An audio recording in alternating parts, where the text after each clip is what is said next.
Welcome to Shattered Reality with your hosts Kate Valentine and Fahrusha.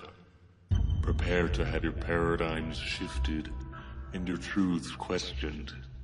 And now, Shattered Reality. Okay, here we are back in Shattered Reality after taking a nice December break. Yeah, it was lovely. And before we introduce our first guest of 2016, a whole new start to Shattered Reality, I unfortunately have some upsetting news. At least it was very upsetting to me. One of my big heroes, astronaut Edgar Mitchell, who is 85, took a kind of nasty fall, and he is currently not doing splendidly in the hospital. That's so usually not good. I'm going to ask everybody to send positive intentions Edgar Mitchell's way. He's 85 years old.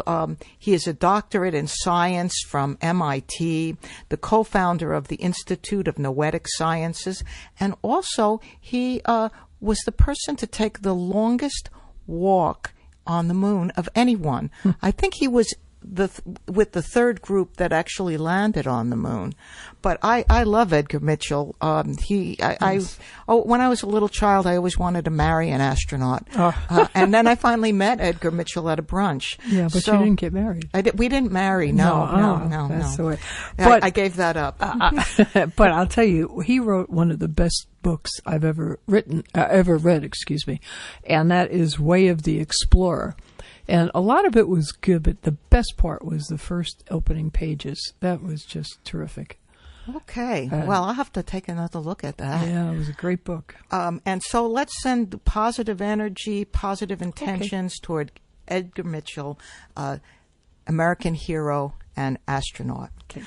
But today we are absolutely thrilled to welcome a man who is a controversial climatologist.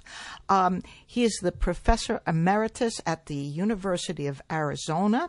His name is Guy McPherson. His website is guymcpherson.com, interestingly enough.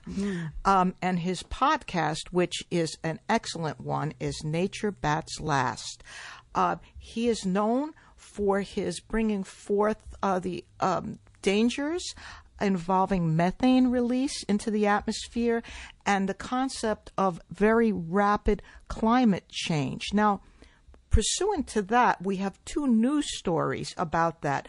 NASA JPL has been monitoring methane release in Alaska over the past several years. Yes. And as they would expect, they thought that the methane would be high in the summertime, the methane release, because the ground, the tundra, whatever, melts and the methane gets released. But they found out this fall that it was being released in the cold weather as well. That's point number one.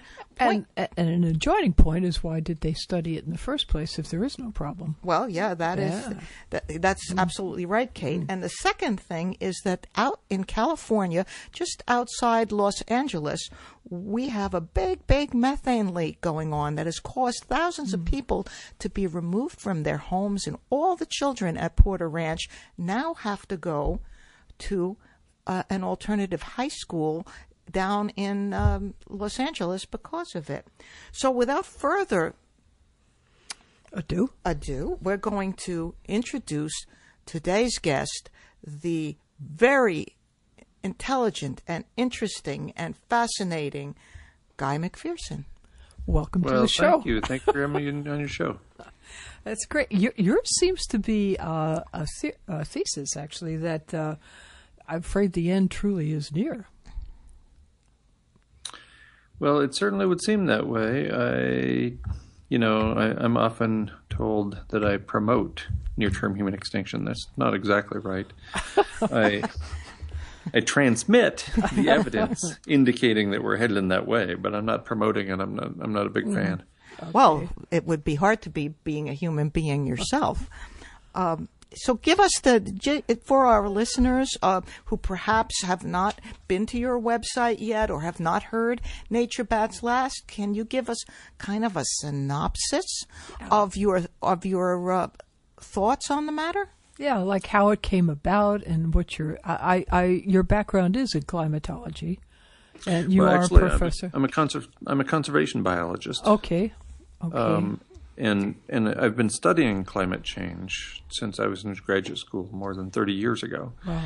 But I study it from the perspective or through the lens of a conservation biologist. And conservation biologists study extinction events and speciation.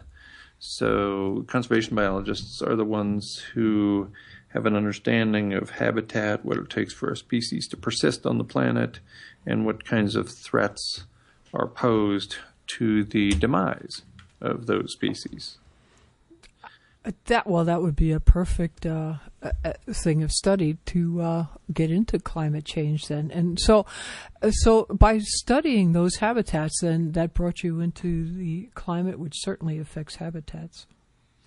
Right. And so, in graduate school when I was studying climate change, it was from a paleoclimatic perspective. I was looking back in time to see what kinds of events influenced ecosystems in the past. Mm-hmm.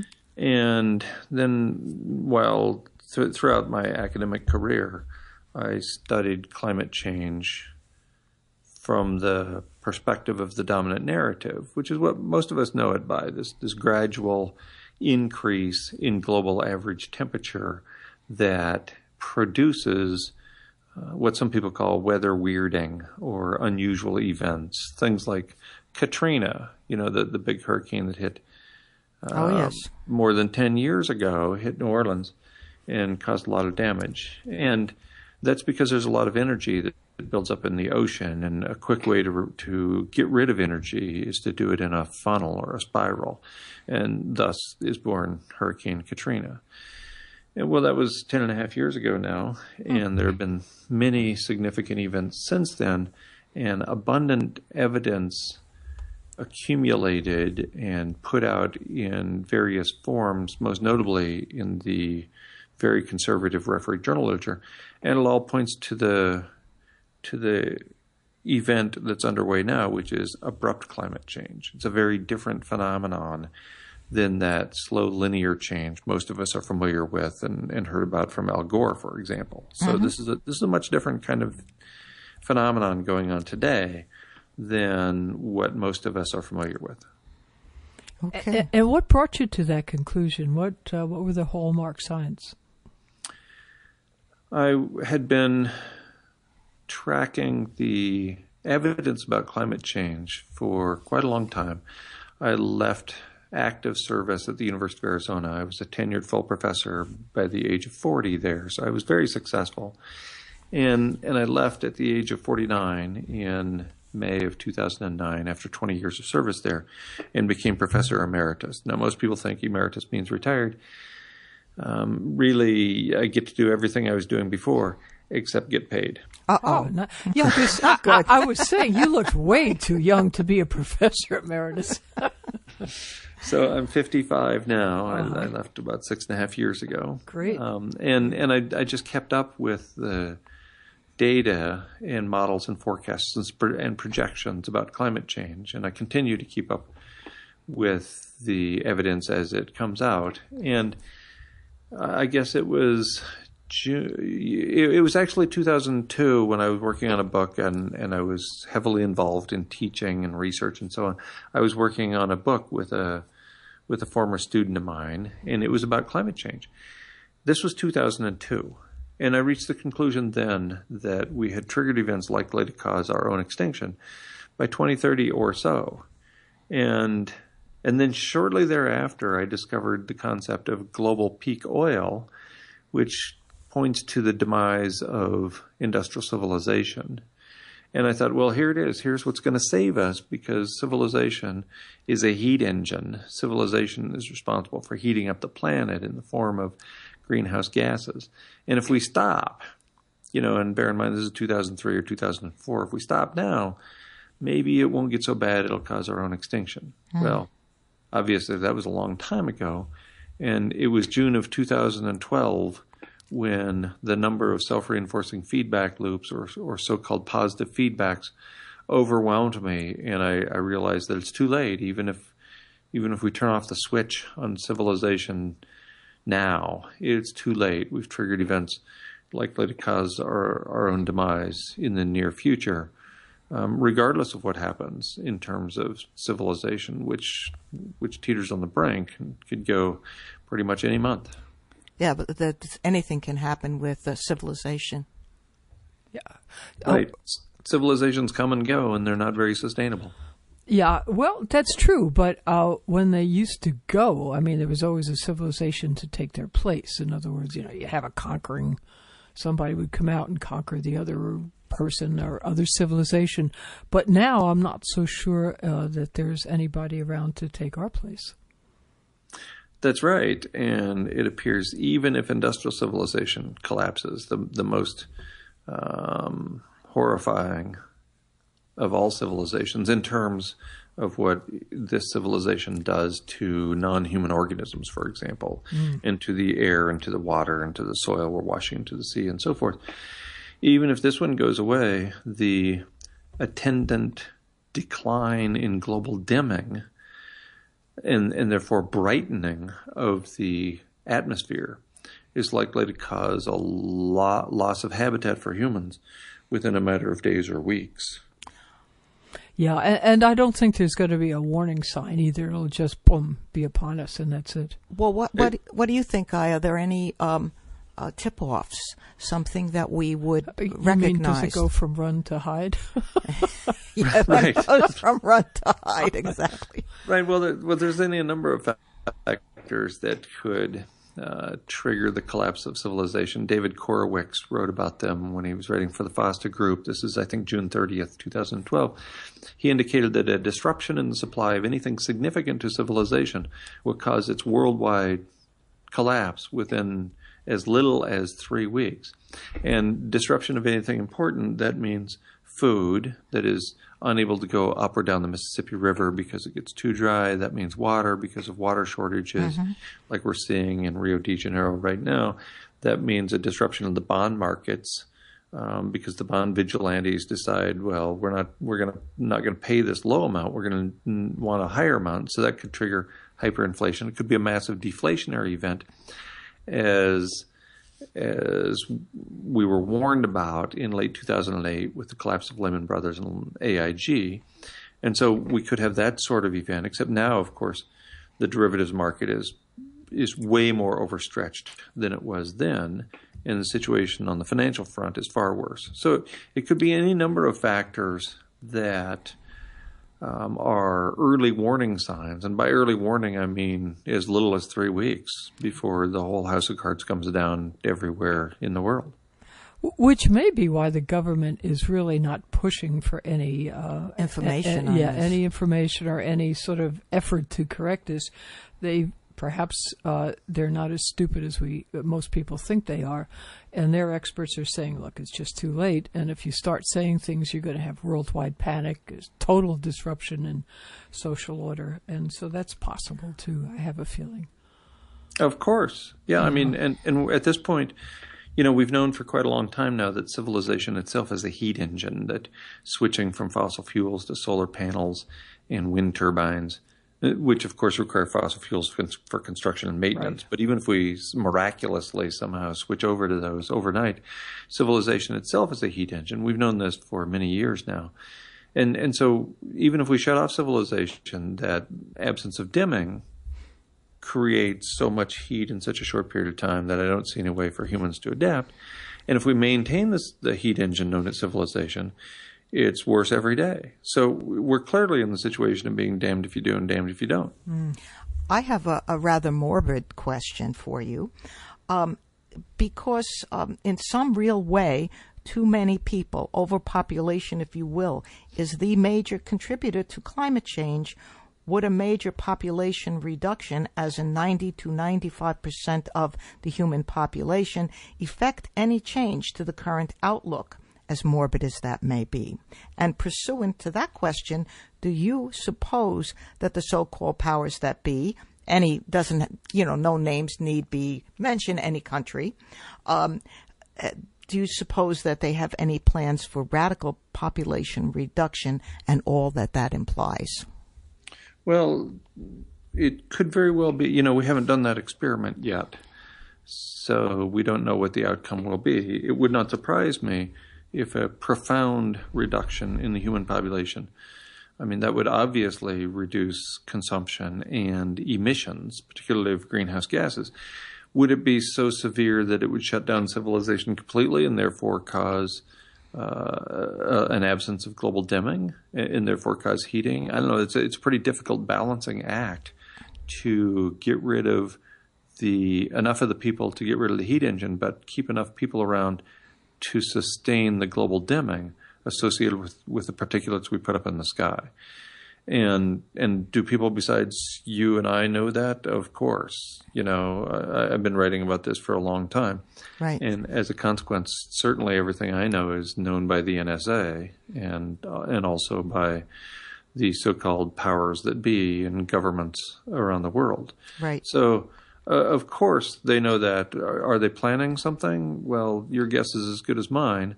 We had a guest on the radio show, I think it was 3 weeks ago, who indicated that just such a plan was in the works and could be implemented very soon. And this is 4 days after he left his job as a contractor with the Department of Homeland Security, a job he'd held for the previous 14 years since DHS came into being. I see. So it could be that that's what we're facing.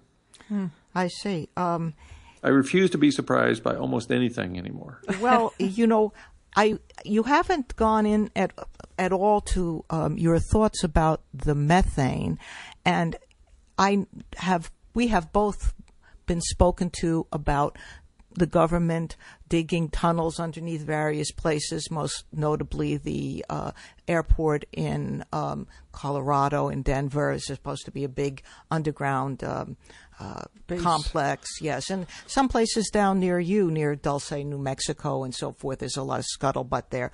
Do I know firsthand? I know nothing firsthand, just what I hear. But when we take the methane thoughts that you have come up with, the theory about the methane and the probability of the methane, I don't even want to demote it to a theory. It's just my verbiage is off here a little bit. But that wouldn't be much of a help to the elite people that would end up in the tunnels, would it? Because methane drops, or am I mistaken? Well, I can think of 3 different ways associated with climate change, with abrupt climate change, that we can cause loss of habitat for every human being on the planet. And I can think of another couple of ways, not including climate change, that could do the same thing and cause loss of habitat for every human being on the planet. Methane is one.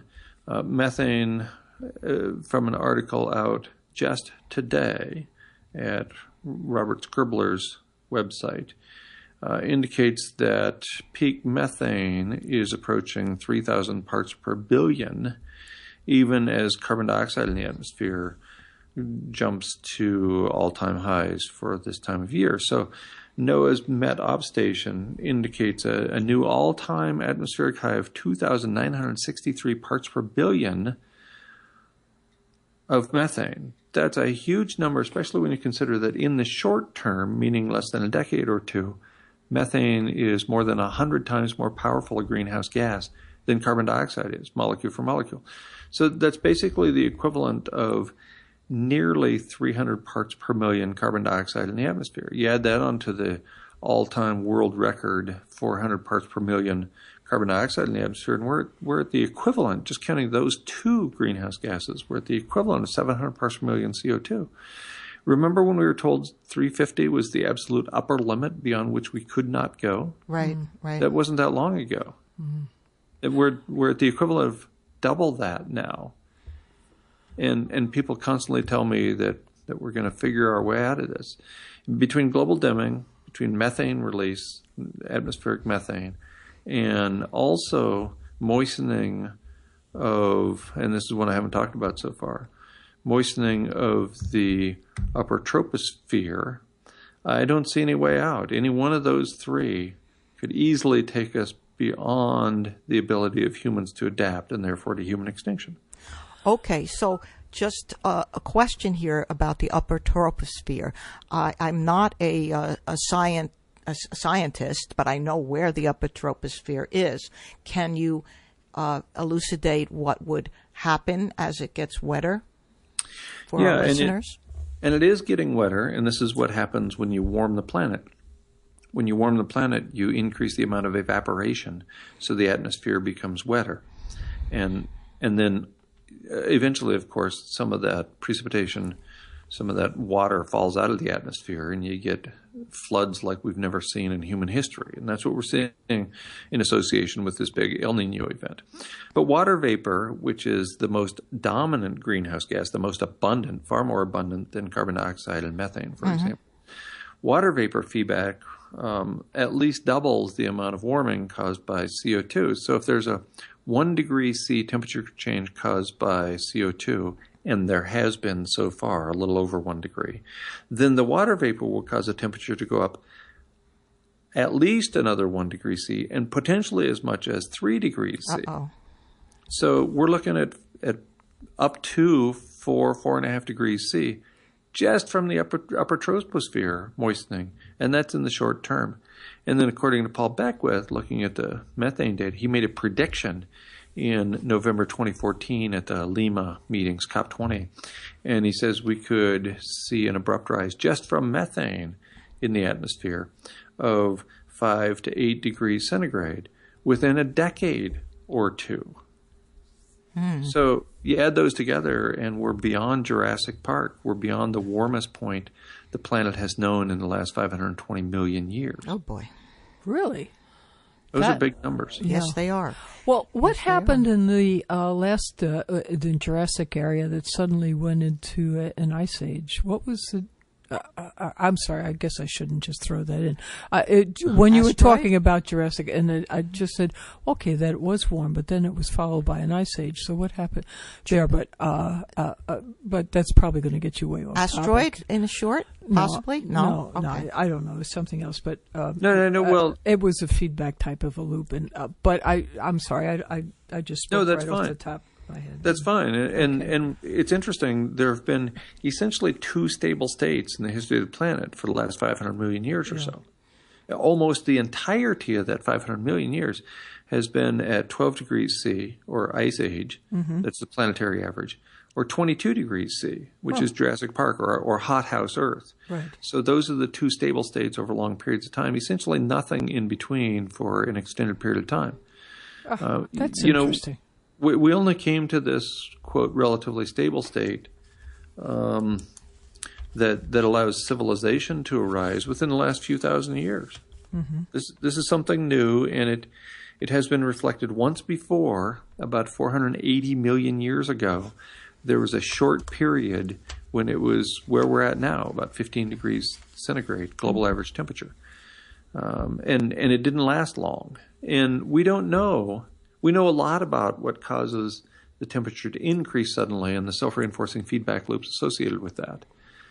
Most notably, the Siberian traps and the methane release from them due to volcanism, and carbon dioxide as it comes out of the ocean and triggers these relatively abrupt warming events.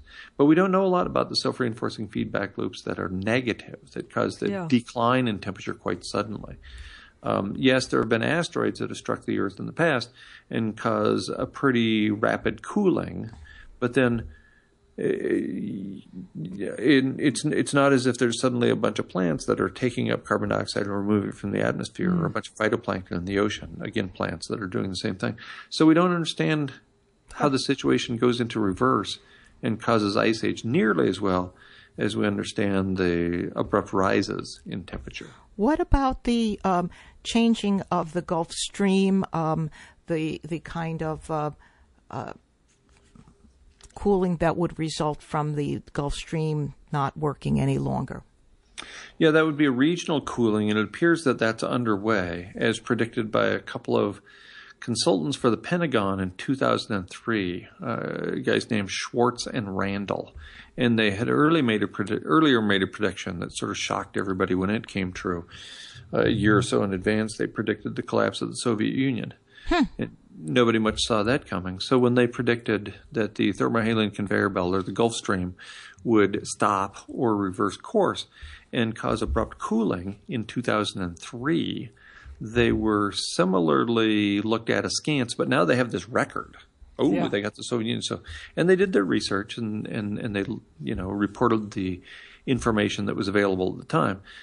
That would cause, and perhaps even is causing, cooling and moistening, cooling and increased precipitation in Western Europe and maybe even Northern Europe and northeastern North America.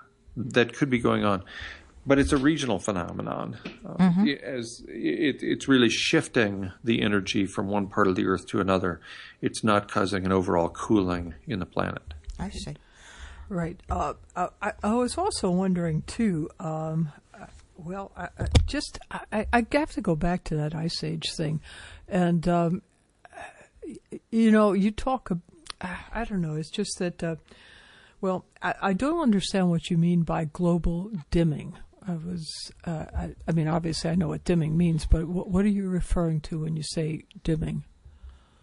In addition to the atmospheric particles produced by industrial activity that cause warming of the planet, and most of us are familiar with carbon dioxide, for example, and methane. Much of that methane comes from livestock emissions, just as one example. Okay, so we know that those particles act as a blanket, that once long-wave radiation enters the atmosphere, it gets trapped in the atmosphere, it can't get out. It's like putting blankets on ourselves on a winter night to stay warm. The heat source is civilization. The blankets that are holding the heat close to the Earth are things like carbon dioxide and water vapor and methane. Okay, so that's the one side of those particles that we put up into the atmosphere. The other side of them is that especially aerosols and sulfates from, for example, burning low-quality coal, which is loaded with sulfur, we put those up into the atmosphere as well, and they reflect potentially incoming solar radiation. So they act as those aluminum colored space blankets. Yes. Yeah. That are so efficient at, reflecting and trapping. Well, it appears that those particulates dim the incoming radiation by smacking it back out into space, by reflecting it back into space. So aerosols and sulfates in particular are up there in the atmosphere and are reflecting potentially incoming solar radiation and not allowing it to get into the Earth at all. Mm-hmm. Well, we observed some guy went out on September 14th. He looks up at the sky and he says, "Whoa, the sky is so blue without all the airplanes flying over." This was in the United States. And in the wake of September 11th, 2001, this was September 14th, 2001, he looks up and he says, "I wonder if that has any effect. I wonder if that changes the temperature signal of the Earth by airplanes in the United States not flying." Now, bear in mind, we were still burning coal. Mm-hmm. We're still doing all these industrial activities, and they're still flying in other countries, just not in the United States. Mm. And the global average temperature signal was affected by just U.S. planes not flying, and measurably so 3 days later. Wow. So there's a documentary put out by BBC in 2005, so it's just over 10 years old now. There's refereed journal literature dating back to 2006 with several papers since then about the impacts of dimming and what happens when the dimming particulates go away, when they all fall back down to Earth. And it's not pretty in terms of rapid temperature rise at a planetary scale. Wow, thank you. I have a question that came in from one of our loyal listeners, who is Rosalie. She's a 23-year-old engineer from Rhode Island. She has two questions. She wants to know, is there any hope? One, and what's your plan, Guy? She adds that she'd like to get some land and become a self-sustaining farmer. Sure. I'm pretty hope-free in my life these days. Hope for me is the other side of the coin that has fear on the one side. We fear what might happen in the future. We hope for something to happen in the future, but it's wishful thinking. Right. And so I don't have hope in that sense. I promote action, and if you're doing what you love, I strongly support people doing that, and especially if it means following my path, which is walking away from imperialism, walking away from industrial civilization, and living, quote, off the land, or in this case, on the land. Yes. And do I think that will change the outcome? No, I don't. In fact, if everybody did that tomorrow, because of the reduction in particulates, we would experience such an abrupt rise in global average temperature because of the lack of global dimming that we'd probably lose habitat for humans in a matter of days. Wow. but I'm not promoting or proposing inaction. I strongly encourage people to take action, but from the sort of Buddhist perspective, I recommend that people not become too attached to the outcome, because I think the outcome at this point is pretty much locked in. Yes. We're going to lose habitat for humans, and in the not very distant future, no matter what we do. So do what you love, try to take the right actions, not be too detached to the outcome, and that's a story that I think we can all adopt and accept, no matter what we believe. So actually, in essence, this sort of crisis situation has been brought about by the internal combustion engine in its various forms. Yes, the Industrial Revolution, or the industrial version of civilization, definitely. Civilizations arose a few thousand years ago, at least 7 places around the planet, more or less at the same time. And there are consequences for any civilization that involve a great disparity in wealth, that involve degradation of habitat for humans, and so on. But that's been within the last, let's say, 300, 400 years. And then prior to that, there have been some very successful civilizations, although not technical. And yet this global warming has been coming along for back in that era as well. Right. Absolutely. So that the Industrial Revolution then would have sped up the process, but not really affected it more than that. Well, we know that the planet has experienced these 2 relatively stable states, hothouse and ice age. Okay. And so over a long enough time scale, of course, we're going to enter one or both of those states. That's what the records for the last 500 million years are telling us. We certainly have accelerated the process through industrial activity. Right. Well, I mean, not to be funny, but back in the Jurassic era, where you did have these huge beasts, the dinosaurs, which I am sure produced methane at an unbelievable rate, I wonder if that was what triggered it off even back then. I don't know. You really gave me a lot of reason to think, and I was just throwing these things out. I'm sorry about that. Yes, because they're not happy, and they're not happy thoughts. Let me tell you, right?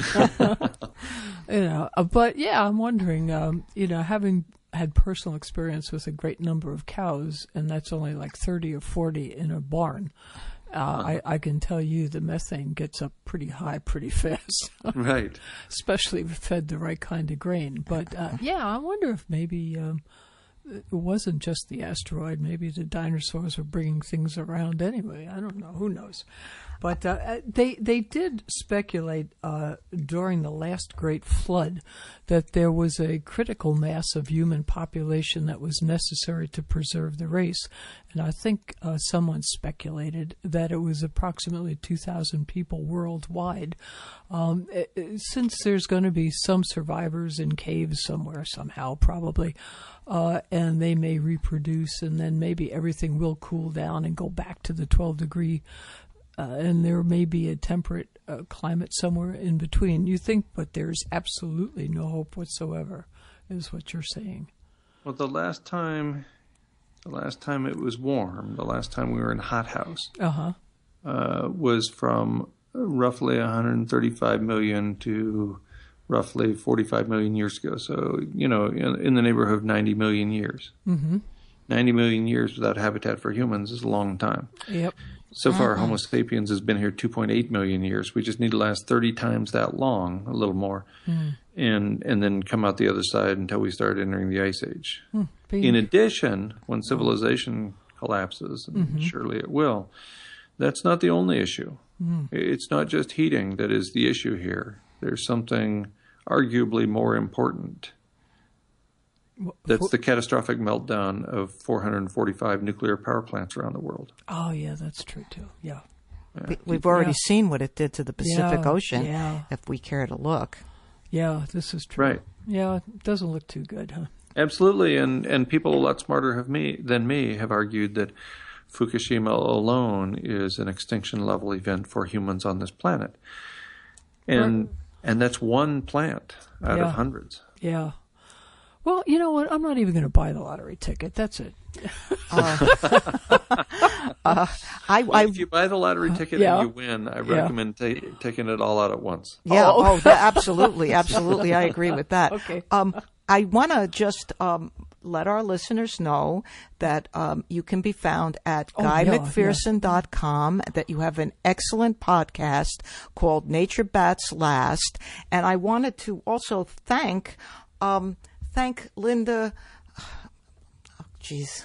Linda LeBlanc. I always want to call her a last name something else, who put me on to you about a year ago at a meeting that we attended together, and she told me a very distressing methane scenario that she had heard from you, and where we might not be able to breathe. And you also have a fairly famous quote out there: if you think money is very important, try counting it when you can't breathe, or something of that nature. Excellent. I'm not really a good quoter, but that's where it's. So can you elucidate that a little bit?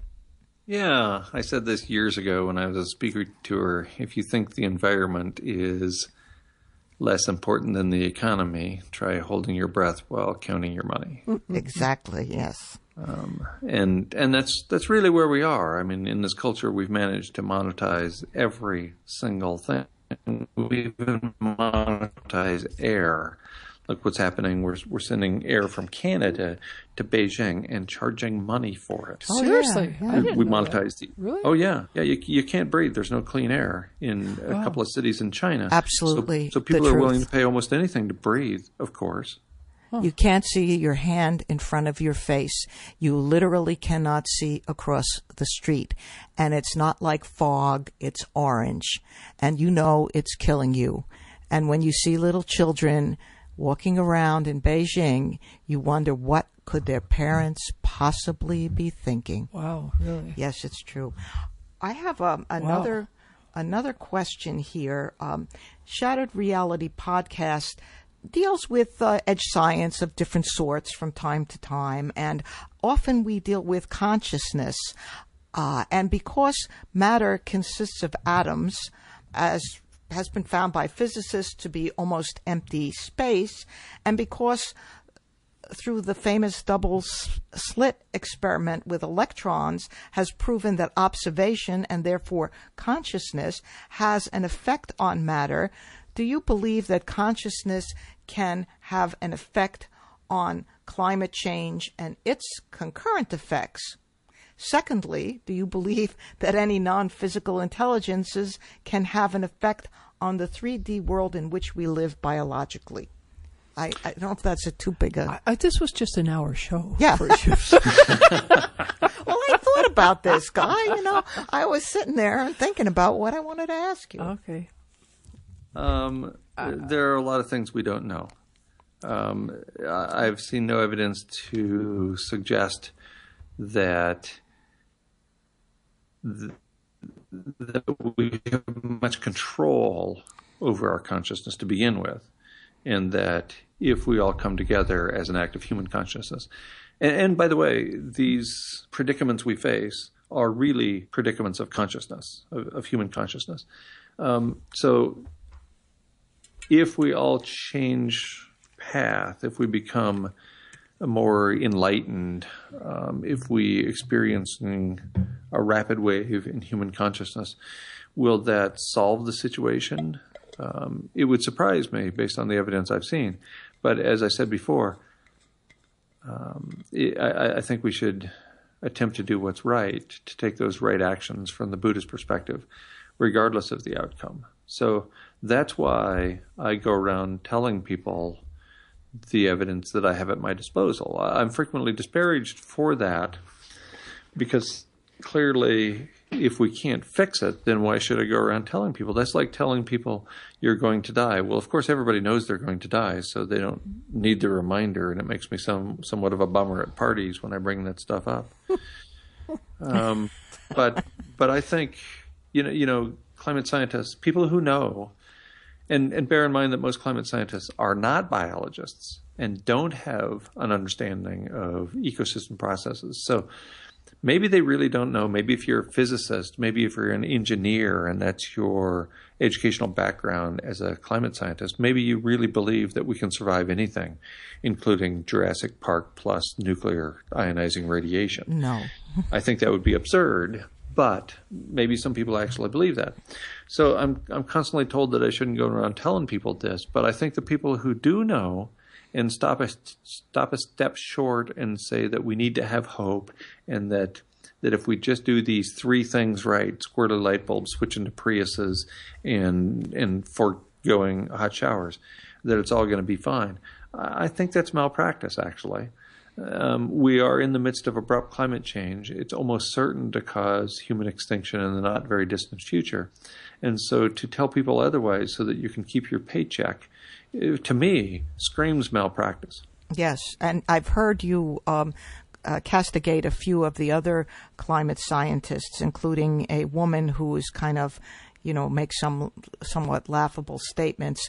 But I think that probably goes off the grid for our listeners. They're totally unaware of that direction, except for maybe James Hansen, the former NASA fellow. I think maybe many people know of him, and he did quit his job and he did protest the XL pipeline and so forth. So it does seem as though his heart is in the right place, and if it weren't for him, a lot of people in the United States wouldn't even know about global warming. That's right. He went before Congress in 1988 and made a profound statement. And said that we need to do something about this right now, or we're in real trouble.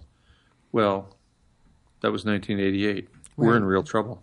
Yep. But definitely his heart is in the right place. He is trying to ring the alarm. He's just not getting a lot of attention. And everybody, including to a certain extent him, thinks that climate change is a problem that the grandchildren will need to solve. After all, his 2007 book was called Storms of My Grandchildren. It wasn't called Storms of Today, right, even though it came out post-Katrina, right, and right before Hurricane Sandy and Haiyan struck the Philippines less than 2 years ago. So, you know, there are shades of gray here. And in many ways, James Hansen has been doing the right thing for a long time. Yeah. Well, getting back to Katrina, a lot of people sort of intimated that perhaps HAARP, now it's an acronym, HAARP. AARP. Oh, yes. HAARP, I believe. Was possibly used to redirect Katrina over a major city. And I mean that's a conspiracy theorist type thing, but Nick Begich is the fellow. Nick Begich is from Alaska and wrote a terrific book, "Angels Don't Play This Harp." But had you heard anything about that? Is that used just simply for weather control and nasty things, or is the government trying to figure things out? Well, the United States abandoned their research with HAARP, which was intended as a weather manipulation, atmosphere manipulation project, but they abandoned that project a few years ago. Is it still going? I don't know, and I haven't seen any compelling evidence to suggest that it is. But again, I don't know. There's lots of things I don't know. If you want the full list, you can check with my wife, as with most spouses. So she has it right there in her head. That was good. That was a joke. Sure. Well, I don't think she thinks so. Okay. Well, as far as government projects go, having known a number of the government, former government remote viewers personally, and knowing that the government said they stopped that program, I'm not sure. Yeah. I'm not sure. So if that's any knows? indication of anything, but we don't know. Yeah, it does get to be so aggravating. There's a bunch of little fellas running around playing government, and it's just like, fess up, morons. Well, yeah, there's certainly, we certainly are lied to on a very frequent basis. I don't think anybody could deny that. Yeah, and it gets to be very discouraging. When is everyone going to grow up? They're not. I guess not. I don't know. It's just, you actually make some excellent points, obviously. And yes, we should be listening to you. And yes, enjoying what time we have left since we've already messed it up beyond hope. And yet, everyone is going to go on as if nothing's going. I mean, look in Beijing. I'm sure people aren't moving out of the city. Jerry Hall, Mick Jagger's former wife, high fashion model, has gotten engaged to Rupert Murdoch. Okay, now, if that isn't a sellout for the buck, I don't know what is. Yeah, but at least he didn't go with some young chick. I mean, she's got to be pushing 60. She has to be. Jagger's up in his 70s. Yes, she is, but come on. So you think he's marrying her for her money? Yeah. I think so. Maybe she's got a few oxygen tanks in her. In any case, she's she's an intelligent, fun person. Have you ever seen her in an interview? Yes, I have, and she's interesting. I see what Mick saw in her. Yeah, and she's certainly not stupid. Maybe he wanted to have a good conversation for a change. Could that be? Okay, so back to the climate change. What I was going to say about, you have a couple of articles on your website that I wanted to see if you thought would be worthwhile directing people to. One of which was, I believe, is called Preparing in Place, and the other one has to do with preparing, like, mobily for the effects of climate change if you happen to still be alive. Would you? Yeah, I mean, you can just use the search words in the search box at Nature Bats Last. That's GuyMcPherson.com. So you type in GuyMcPherson.com, and it doesn't even matter if you spell it wrong. It gets you in the same neighborhood. And then the first thing you see is the line that says Nature Bats Last. Our days are numbered, passionately pursue a life of excellence. And just to the right of that, it says enter search keyword. So if you want to find that essay, Preparing in Place, you just type in Preparing in Place and hit return, and I imagine it'll be the first thing that comes up. Yes, because I thought that people would like to take a look at that particularly. And I also note something else that you wrote down there about folks not committing suicide, and though that people have the right to do that. And do you think that people should keep something aside for themselves should things become really dismal, as in people raiding and cannibalizing? You might want to end things a little bit sooner. Did I get that right, or am I totally off? No, that's a perfectly reasonable question. In fact, when you go to GuyMcPherson.com, there's a little 1-minute video clip of me in the right-hand column, and just below that, it says "Contemplating Suicide. Please read this." And you click that, and it's just a very, very short 4-sentence essay that says, if you're contemplating suicide, please reconsider. And then click here for awareness, prevention, and support on the topic of suicide. I'm not advocating for or against suicide. I'm non-judgmental about the issue. I agree with Archbishop Desmond Tutu that every human being has a right to make the decision to end his or her own life. And then I include a link to an essay by a guy named Martin Manley, and I say it can be a thoughtful decision as illustrated by Martin Manley. So I think depriving people of the right to end their own life is utterly absurd, and, to use a word we never use in this culture, wrong. Yes. I'm not going to say inappropriate here. I'm going to say wrong. I would agree. And so I don't think that we should deny people the right to end their own lives. We didn't have any decision about coming into this world. We didn't have any. We just showed up. And for some people, it's absolute misery every day. do I promote people living miserable lives against their own wishes for even longer? No, of course not.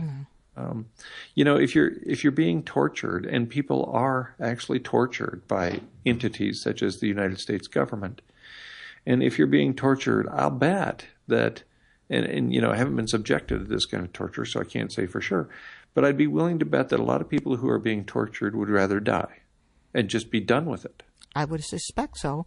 And I think the United States is one of the few countries where people on some level expect to live forever. In Europe, people do not spend their entire legacy, fortune, whatever, on end care. In other words, what happens to them between 85 and 87 when they're in a decline, they don't spend every penny on perpetuating this life, which is not going to work out, let's face it, at that juncture. But they choose to end their own lives, and they are supported by the government in doing that, which I think is much more humane than forcing somebody to live on as a vegetable or whatever. That wasn't exactly what I was talking about, though I, like everything else, I have an opinion on it. But what I was talking about is in an end time scenario where things have really gotten out of hand, and it's clear that the environment is going downhill and people are revolting, maybe looking for supplies, raiding your home, maybe even engaging in cannibalism. It might be a possibility that somebody might want to have a supply of something on hand to deliver themselves from that eventuality. That's what I was talking about. You don't have to comment on that if you don't want. Maybe for legal reasons you would prefer not to. Maybe I've dug my own legal. Well, I think what you what you were saying is, do I stay here and get cannibalized, or do I just take a few more of these pills? Let me see. Dum dum da da da. Well, you bring up a good point. In other cultures, they don't have this obsession with living forever. We mostly act as if we're never going to die, and we put it off as long as possible. I'm reminded of a quote from Woody Allen: "I am not afraid of dying. I just don't want to be there when it happens." That was one of my favorite all-time quotes. I actually do want to be there when it happens, because I want to see if somebody comes for me, if there's near-death experience type stuff. Fahrusha and I tend to have different expectations of what happens after we. Well, and my point in raising that quote is that I think Woody Allen was merely reflecting the dominant culture. Yeah. Yes. That death is for other people. Right. Right. It's not going to happen. I don't want to be there when it happens, and therefore it's not going to happen to me. Right. That's sort of it seems to me that's the American mentality. Or maybe he just didn't want to go through all the pain and suffering and that goes along with it. Just like 1 second you're there, and next second you're not. But Fahrusha, if you don't mind me rambling all over the place, like you do expect there's an afterlife, right? I don't know. I may be looking for the light. Not an afterlife like a heaven, but maybe looking for the light. A change in some... and being absorbed into the cosmic oneness. Okay, so, all right, let's say Fahrusha was correct in that, and that within a week, 6 billion or however many souls go into the force, if you will. Right. Wow, that would be interesting. Yeah, would be plenty interesting. I think we've taken poor Mr. McPherson, Dr. McPherson. Oh, I'm sorry. Wait, no, don't be sorry, please. Far off of his track here. But, please feel welcome to comment on that, though it doesn't seem... Wow. I'm frequently taken off my track. It hardly even bothers me. Oh, well. Yeah, you taught at an American college. Why not? For me, as a scientist, I just go and... that doesn't enter into my thought process. It doesn't enter into my analyses. But yet you mention Buddhism frequently, and it's not yes, God situation. I'm referring to Buddhism as a philosophy, not as a religion. I understand, but still, even philosophies are based on some thought of something. They just don't arise out of nowhere. And for many thousands of years, philosophy and science were one and the same thing. Yes, it's a shame that little duality happened. Exactly. And now you'd never know that they were twins. Did you? Separated at birth. But did you read that book by E.O. Wilson, Consilience? Yes, I did. Yeah, that is one of the really unrecognized geniuses. Absolutely. It was a wonderful book. And back in the 60s, he was talking about this back in the 60s, about bioenvironmentalism and the effects of all that. Really great guy. Yes, he's a wonderful conservation biologist. Yeah. I'm honored to share the same title with him, or description, that of being a conservation biologist. Well, and you talk about how the world has changed, too. And he was talking about his boyhood, how he would go out and just, bring home ants and frogs and every other living thing. And his mother used to, probably run for the hills. But, children just don't do that anymore. Although you'd be hard-pressed to find a frog today anywhere. Well, how he was just, by nature, he was a biologist and a field biologist. And he'd just go out there and hunt these things out and just try to figure out, and then his book on ants and all. But you just don't get that first-hand experience with nature anymore. Everything's done in the lab, and it's down on a cellular level now, or, as you said, on a molecular level, and you miss the whole picture. Maybe that's part of the problem. You're right. It's very uncommon for kids to spend much time outdoors anymore. My wife and I were just commenting less than a week ago as we were looking out the big south-facing windows on our house on the homestead here, and we saw 4 of the neighborhood kids run by along the irrigation ditch, the big irrigation ditch that is about 100 feet in front of the house. And they were jumping into the ditch and grabbing frogs and bugs and so on. And it occurred to us that this is the only place we've seen that sort of activity since we were children ourselves. Yeah. And that's been a long time since we were children ourselves. It's been 40 years since we were doing that, and we haven't seen it along the way. Any of the many places we've lived, we haven't seen that, and we've lived in urban areas and we've lived in rural areas. And so there's something really quite special about this place and about the high level of rurality associated with it. This is a very rural place, and kids are not only allowed to go outside, they're encouraged to go outside and spend time there. That's wonderful. It's free-range children. Well, that's human habitat, and I think that's what we've gotten away from. I mean, forget global climate change. I mean, just as you said, civilization itself has encroached on habitat, because children just don't go. I mean, I'm sure it happened to you too, Fahrusha. When school was out, you got your bowl of cornflakes in the morning and were expected home around when it got dark. Right. Did not come home until then. Right. And you got your water looking out of puddles. I am always telling my clients to bring their children to nature in some way, because kids are just stuck with that stupid digital digital devices, and not given any freedom whatsoever to learn on their own. And it is kind of criminal. Before we let you go, and speaking somewhat of the different parts of science being not meeting one another somewhere in the research, are you aware that the gentleman from your university, I think last name of Krauss, came up with a digital wave? He measured digital waves coming from the United States of gravitation. Wow. Gravitational waves. Krauss is at Arizona State University. I'm affiliated with the University of Arizona. I'm Professor Emeritus at the University of Arizona. But I'm familiar sorry with I his made work. that mistake. No, it's fine. But yes, I'm familiar with his work. And he's one of the shining lights of what's called the secular humanism movement, of the skeptics movement. I see. Because of the research he does. I've heard his name before, but I just heard that he discovered something interesting about gravitational waves emanating from that makes gravitation a wave rather than another sort of property, and somehow this is upsetting the entire apple cart of that type of science. But we'll leave that for another shattered reality. Maybe we can have Professor Krauss on to defend his thesis. Maybe not. Yes.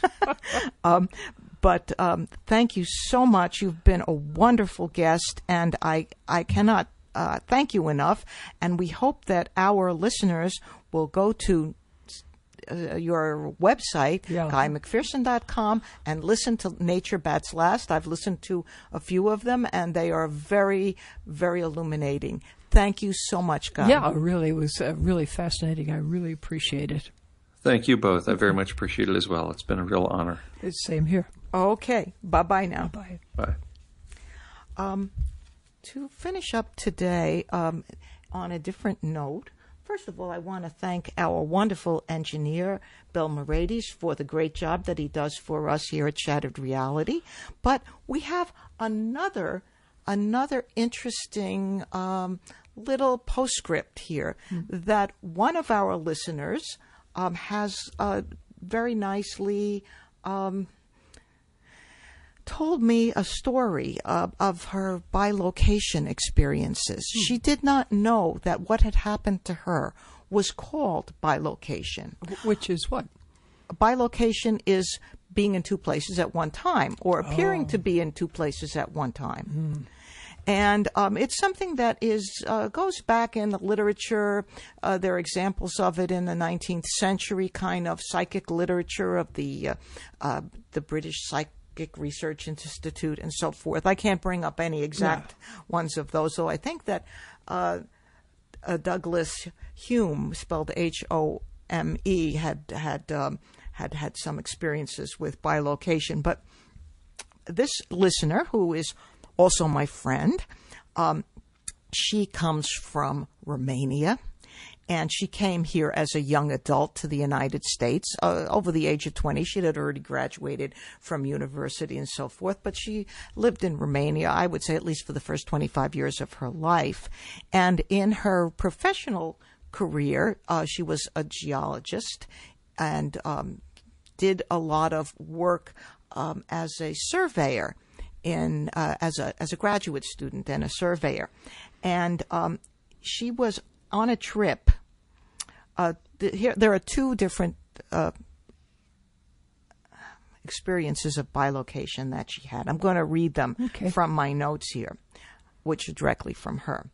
On a trip to the seaside, she spent an evening with an old friend reminiscing about things and smoking a bit too much. She says she doesn't tolerate smoking well, and at the end of the day was feeling very nauseated and out of sorts. She went to bed feeling very lousy.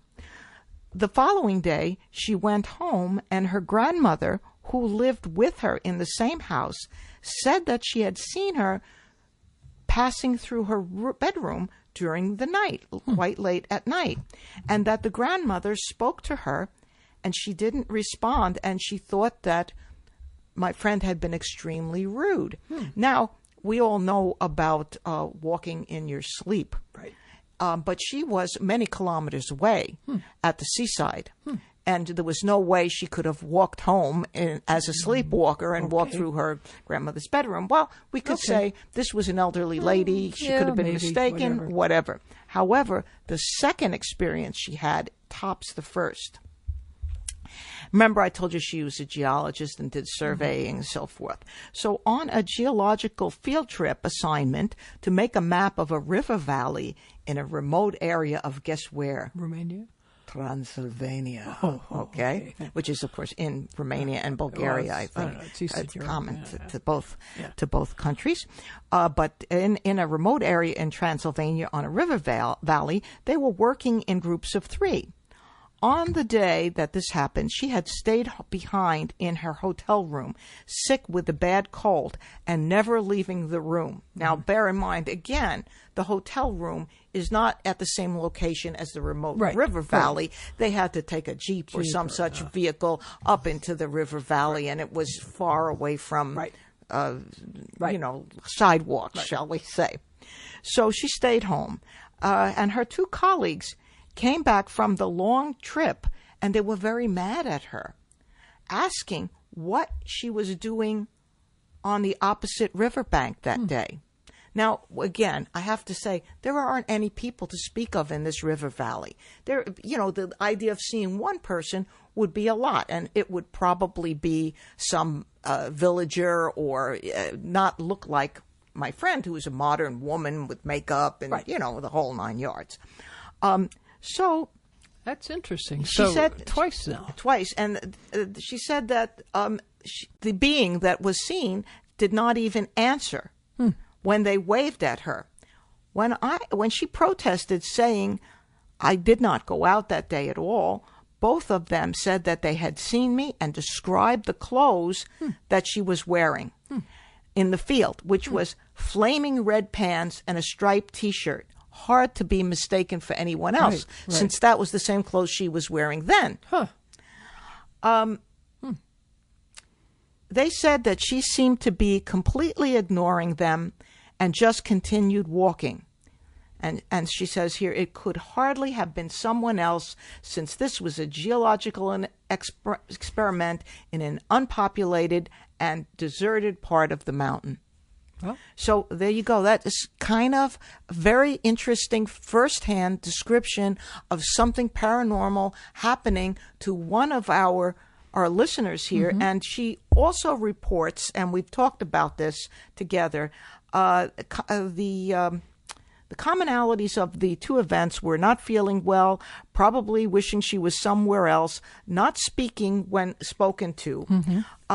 With her grandmother, she says, the thought about her being old and imagining things comes up, but when both of her colleagues could swear that they saw her, she became very curious about what it all means. In addition, and somewhat related, she says during college in the classroom, frantically taking notes, when all of a sudden she could see the entire room as if she were viewing it from the ceiling above. She saw herself bent over her notebook writing, and at the same time thinking, is this effort worth it in the bigger scheme of things, all this schoolwork effort? She tried to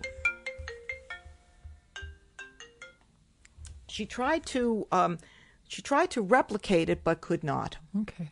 So interesting. Yeah. Huh. So thank you, Adrianna, for sharing that with us. And I was going to say, please, if anyone else has experiences like this, please let us know. And how would they get that into us? Well, they can go to either one of our websites, shatteredreality.com or shatteredreality.wordpress.com, and make a comment on any of our podcast areas, and I will definitely get it. And especially with Professor McPherson's comments today, I mean, that's got to given somebody out there a few thoughts about things. We'd love to know what they are. We've gotten a few comments recently, but nothing that I can really elucidate to any great extent here at this juncture. I don't have them in front of me. They're nothing pertinent to today's podcast, which it's really something that you have to give some thought to. What do you think? I don't want to think about it. Because, if it's going to happen, it's going to happen. It's like, yes, you may be in an automobile accident someday, but do you plan your whole life around? As he said, it's going to happen. We are going to die. Maybe we'll all die en masse or maybe singly, but it's going to happen sooner or later. So what time you have, enjoy. I'm reminded of the Peanuts comic, by Schultz, Charles Schultz. Yep. And it's a picture of Snoopy and Charlie Brown sitting side by side on a hillside, looking out at the nature and so forth. And Charlie Brown looks very, very serious, and he says, "Snoopy, someday I'm going to die." And he's very sad. Snoopy looks at him and says, "Other days you're not." That's a happy note. Let's end this podcast on a happy note. Okay. All righty. So thank you so much for listening. Kate Valentine here saying goodbye. And Fahrusha, thank you so much, and have a great January.